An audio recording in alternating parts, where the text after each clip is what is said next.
This is CharaeBChicago podcast, and I am your host, Charae.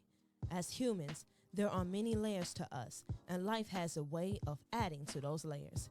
Here we talk about the basics, our roots. What are your roots, and your reason for what you do and why you do what you do?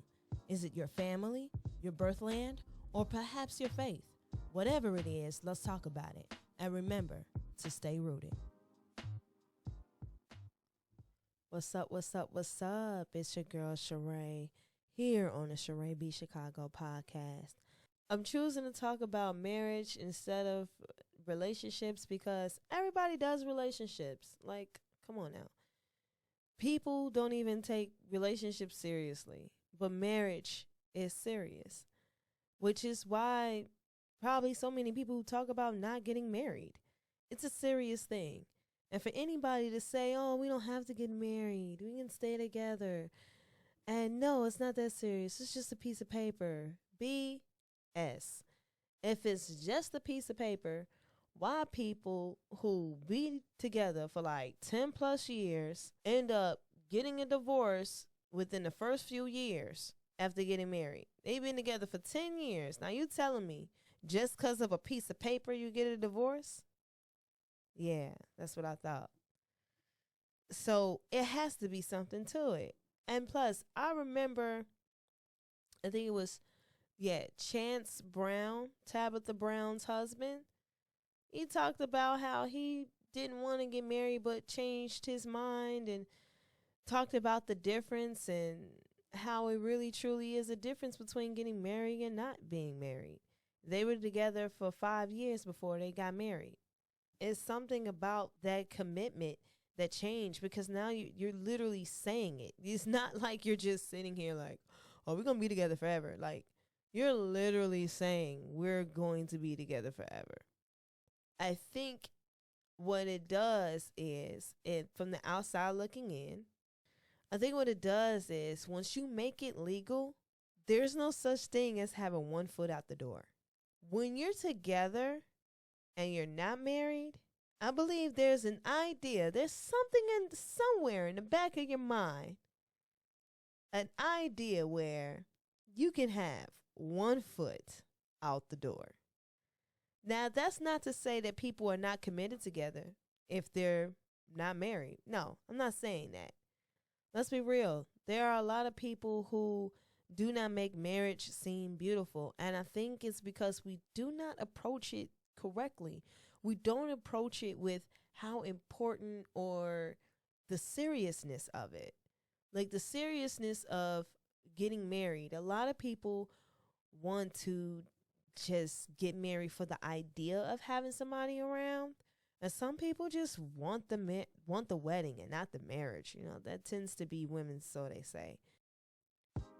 So as a woman of God, I would be remiss if I do not mention him, especially in this particular moment, because when it comes to approaching marriage, since God created marriage, he created it, you will be already starting with a bad start if you do not bring him in it first, consult him first, approach him first when it comes to these things, because you relying on just your partner, the person that you're supposed to spend the rest of your life with, and having all these fears and thoughts about marriage, he's supposed to be throughout the marriage. So to have a fear with marriage is not to have faith in something that he said to be created. He created marriage. So of course you can seek him. You are supposed to seek him in order to have that marriage, with all the trials and tribulations, because we are all sinners. So your partner is going to sin, and they're going to sin against you. So seek him. That's who you seek. That's who you speak to. That's who you go to first. And hey, that's all I can say. As a woman, God, that was my job. So, I had to drop that with you guys. All right, back to the show.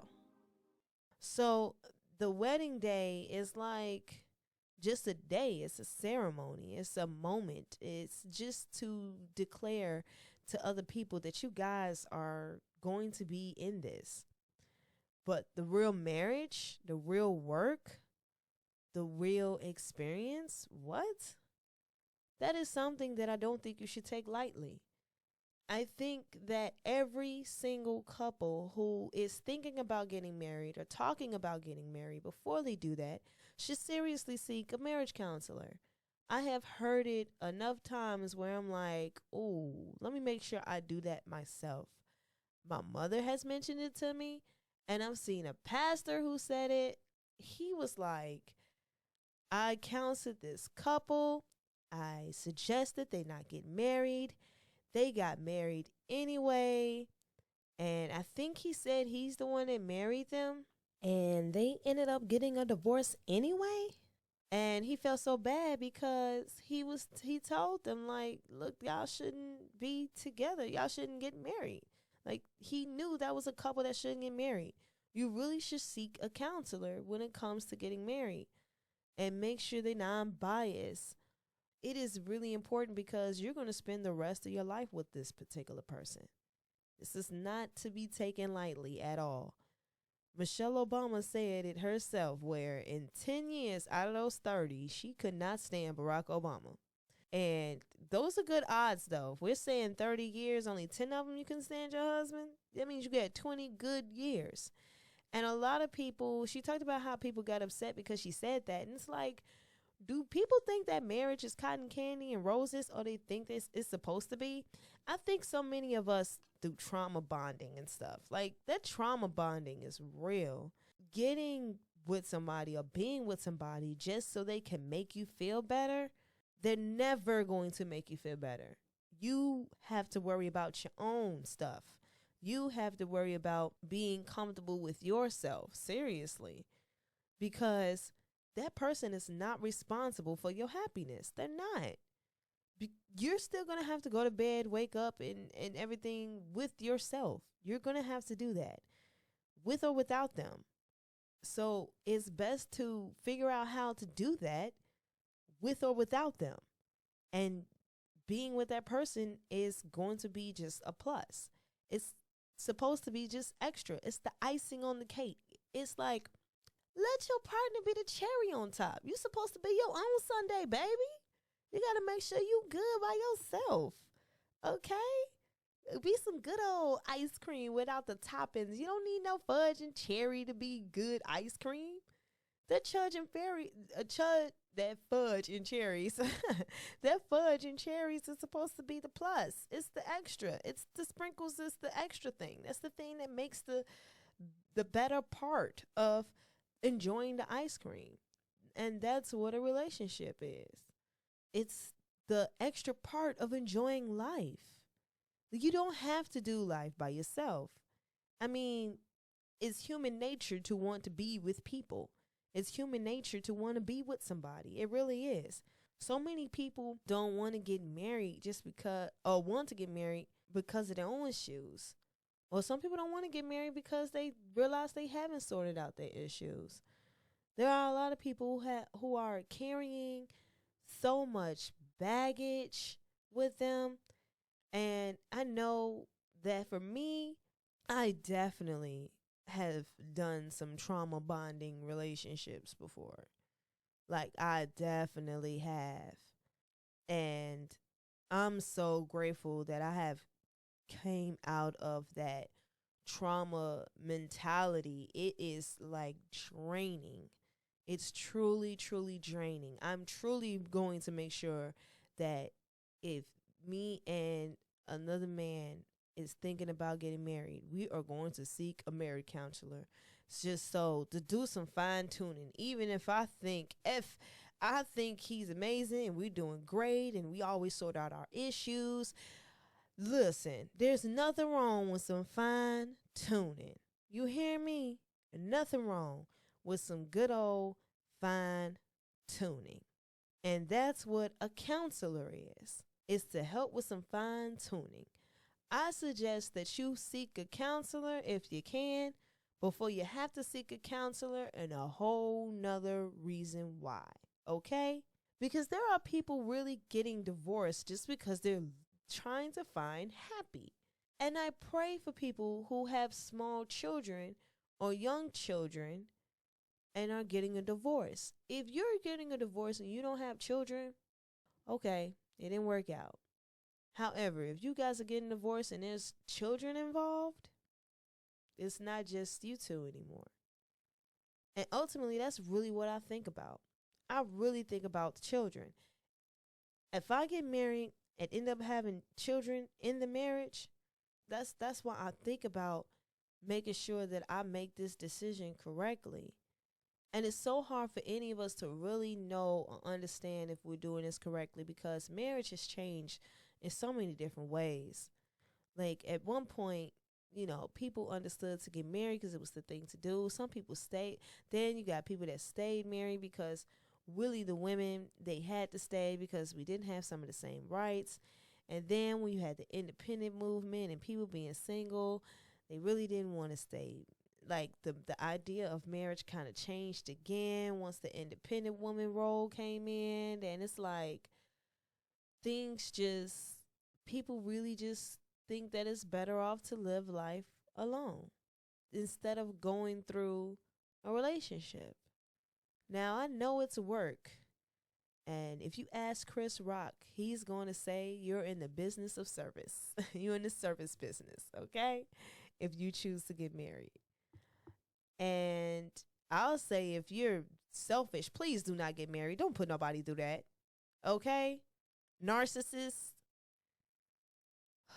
Am I empath? Please stay away from the narcissist. Suck you all the way dry. Lord have mercy. But you just really just want to have the best experience and a smart experience and a smart decision making when it comes to marriage. Now, my parents, they were married. They separated and eventually got a divorce. However, I was blessed, unlike my siblings, to see my parents married for X amount of years. They got a divorce, or they separated when I was like 6 years old. However, I have some memory of them being in the same home. And I remember all the extracurricular activities that my mama would do. I remember her reading a book because she was taking courses. My mother was a housewife.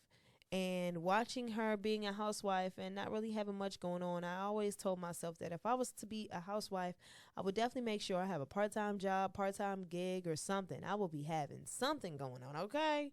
And gratefully, I do have the experience and did witness that. And I remember running that past my mom, and she was like, yeah, please do that, because I was definitely bored. And I'm grateful for the fact that my mama didn't even try to make it seem like it's a bad thing to get married either. She made sure she let me know that, hey, I made my mistakes. It is what it is, baby. But that don't mean, you can make the same mistakes. Just learn from mine.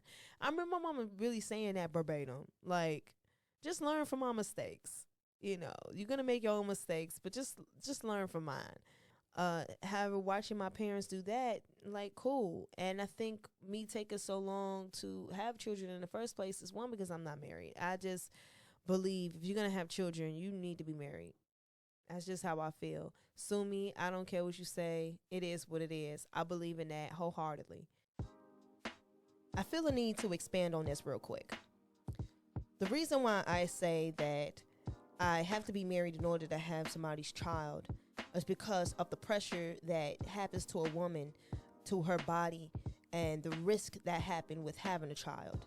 And to have that much of a risk, to put myself through those type of things, to potentially catch anything, there's so many different things that can happen to a woman that's unexpected with birthing a child. Your whole body changes. So if I'm going to go through that much change carrying somebody else's seed, they need to be my husband, period.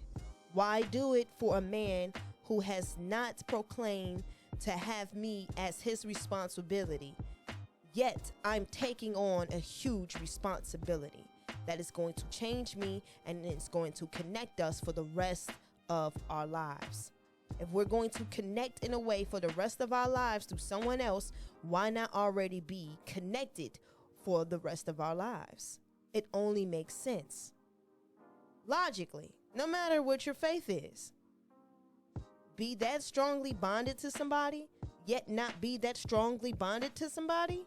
Share something with someone that you're going to have for the rest of your life, yet not have something that you're going to already be sharing for the rest of your life. It just does not make sense to me. So that's why I said that, and I stand on that. And if anyone doesn't get it, I guess it's not that important to you. Putting your body in risk or giving somebody a responsibility to carry your seed is not that important to you. It's just like drinking water or just going to the bathroom. And for me, it is not, because you're bringing a whole nother person into this world. And if you're bringing a whole nother person into this world, that means you are carrying a huge responsibility. I do not take that lightly at all. Not in the slightest. So yeah, that's my opinion. Y'all take what you want with it. And then the other part of it is because I watched my mother be a single mother, and that's not easy. Even if I was to get help, it's not something that I would want to wish on my children. I would want them to have both their parents in the home. I would want them to be able to come home and say, Daddy's home, or come home and it's like, Mom, how was your day? And things of that sort. Like, I will really want them to have the experience of having two parents in the home. So I'm very cautious. So I've been very cautious about it. However, I think on some level, with me being this protective, it has prevented me from really committing to somebody, just to be honest. It's been one of those things where I know I want a commitment, but because I never seen one, I have to learn what it is. Well, never seen one firsthand close, because my aunt and uncle, that's the closest to a marriage that I've, the closest marriage to me. And they've been married for 22 years. So I can't say I don't have any experience of seeing what it looks like. I've been in that house when the house was terrible, and I've been in that house when the house was lovely, and it was all in love, all over again, lovey-dovey, kissy, huggy, whatever, So I got to see firsthand a couple when they have the issues and how they work them through. So I have some experience in that, but it's not the same as it being in your own house. It's totally different, because one, with it being in your house and it being your parents, you see yourself when you see your parents, so that's totally different. That is a totally different experience that I really pray that I can give to my children, seriously. And of course you want to give your children what you never had, but I don't want to go in with that mentality. I want to go in with them. I don't want to do that. That's putting pressure on me and the person that I'm with. No, I just want to go in with the mentality of, let's just do this together. Okay. It's me and you. We rocking until the wheels fall off. It is what it is. You my boo. I'm your boo. Let's love each other. And whatever happens as far as issues, let's work this out. Let's seek the same counselor. That whatever we need to do, whatever, because I'm not expecting it to be cotton candy and roses all the time. I'm not. Okay, allow me to expand on what I mean right here. How we all have these certain mentalities or these expectations that we have on our relationships. Going in saying what we want or what we desire to have or what we expect to happen in a marriage. You do that, you put unrealistic or childhood trauma expectations and trying to give your children what you never had type of expectations on your spouse, you could push them away. That's not fair to them, because that's yours. That desire that you want is yours. It's not theirs. It's not theirs to carry either. That's the same as going in, being okay with, being comfortable with who you are as a person, and just putting on who you are as a person and expressing it so that the people that you care about can receive it.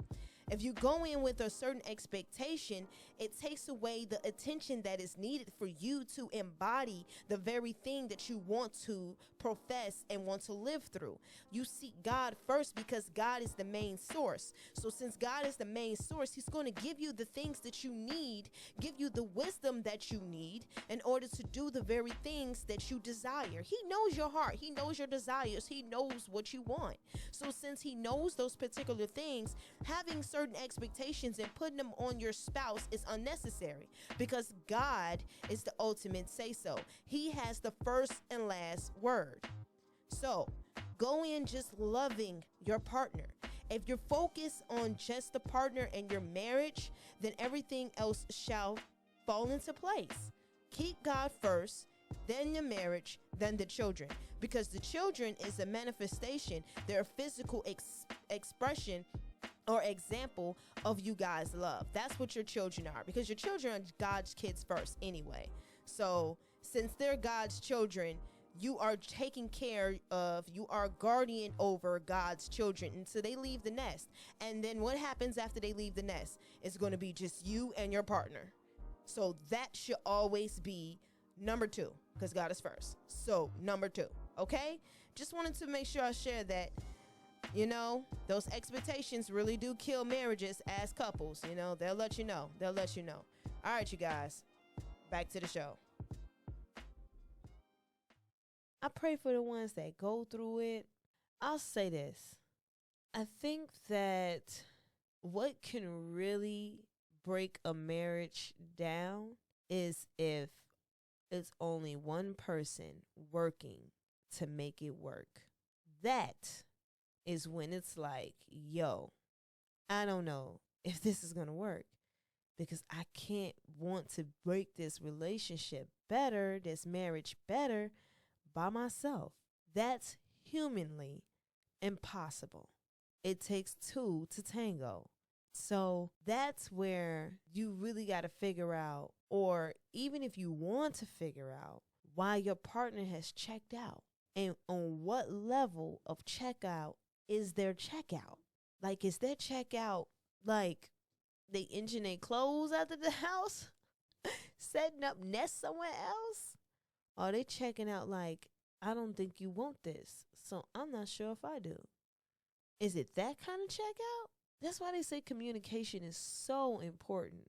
You really don't know the level of disappointment or sadness somebody may be in if you don't pay attention. Because some people be in their own world and they don't pay attention. You have to be comfortable within your own skin, be within your own self to be with somebody. Like, that's really important, to be able to be just yourself and not have to rely on somebody else to make you feel good. But just sit there and not notice that your partner may be in a specific space. That's tough too. Some people have been in marriages and not have felt seen. That's another level of conversation that people can try to explore. Does your partner see you, or are you seeing your partner? Like, there's so many reasons why people can lose that level of commitment for one another, you know? And I'm not going to say lose the love. I think love is an action. So I guess on some level, if someone's not doing the particular things to make that commitment feel like a true commitment, then maybe they're just not loving you how you need to be loved or used to be loved. And it's not supposed to be easy either. Think about it. People change over time. So there's two people changing over time together.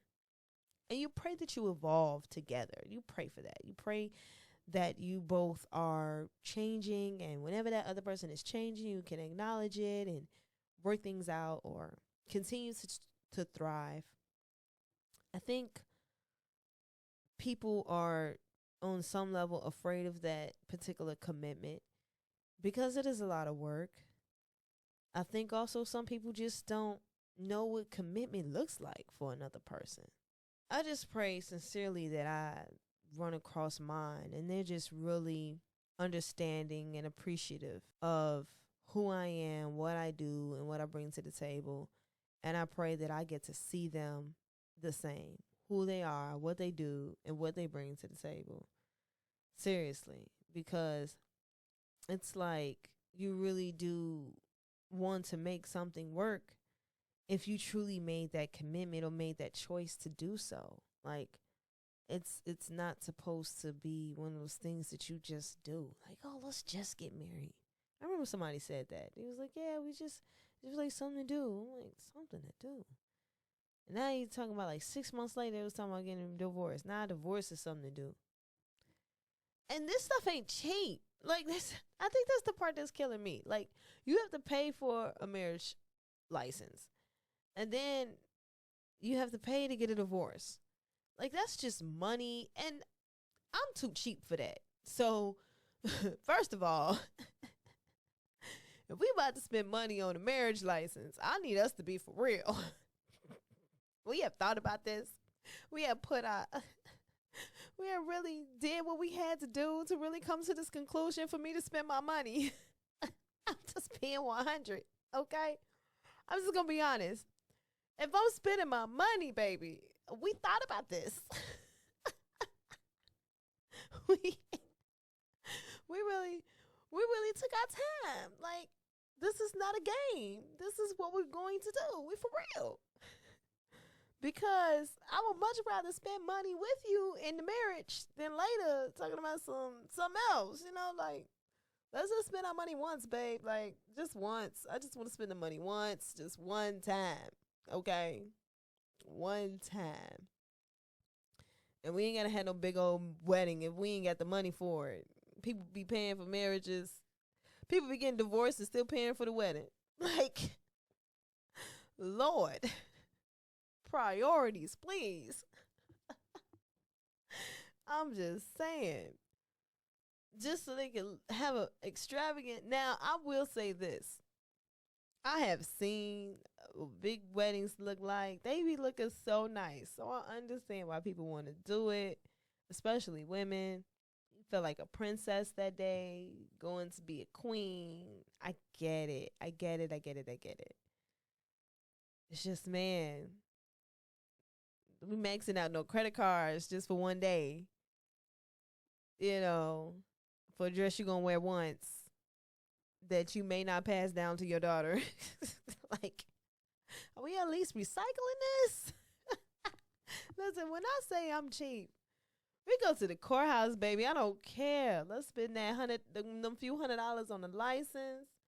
Have our couple of witnesses. Pop us a couple of champagne. That's what we're going to spend the most money on. We'll spend most of the money on the champagne because we going to toast to this. We did this, babe. Okay? Go back to the hotel. Consummate the marriage. And live our life very merry. You know, I'm just saying. Woo, I'm just saying. Oh, I'm cheap. Woo. This is not like the old days when the father used to pay for the marriage. When the dad used to pay for the marriage so that the kids can just go and be married. They ain't got to worry about the wedding and stuff like that. That's not, I'm pretty sure people with money have that experience. They still have that experience. You know, I'm not coming for money. So if you marry me, baby, it's me and you. My daddy ain't paying for nothing but his own tux. I'm just saying. It is not happening, sweetheart. This is me and you. This is up to us. So what you want to do? I don't need a big wedding. You need a big wedding? I mean, if you need a big wedding, you go ahead and front your money on that. I'll pitch in where I can. I'll buy my dress. I'll show up and say my I do's, okay? Woo. But we do not have to have an extravagant wedding. That's all I'm saying. I'm just thinking about it. It's such a serious commitment. So it's not something to take lightly at all. Like, this is not a game. This is for real. And I want to be married. I believe people should get married anyway. And there's people that understand the financial benefits of being married. I think just think about it. Just truly think about it if you want to get married. Really do. Do your research. Seek a marriage counselor. I cannot stress that enough. Seek a marriage counselor, okay? Lord. Understand that everything ain't going to be cotton candy and roses. All that. Okay? Be for real. Be serious. If your roots did not come from a good marriage or a healthy marriage or a marriage at all, seek counseling on that, on what a marriage is supposed to look like and what it really is. Seriously. So, yeah. That's all I really got to say. Oh, one more time. Seek a marriage counselor. All right, I'm done. Now that's the end of our show. Thank you for listening.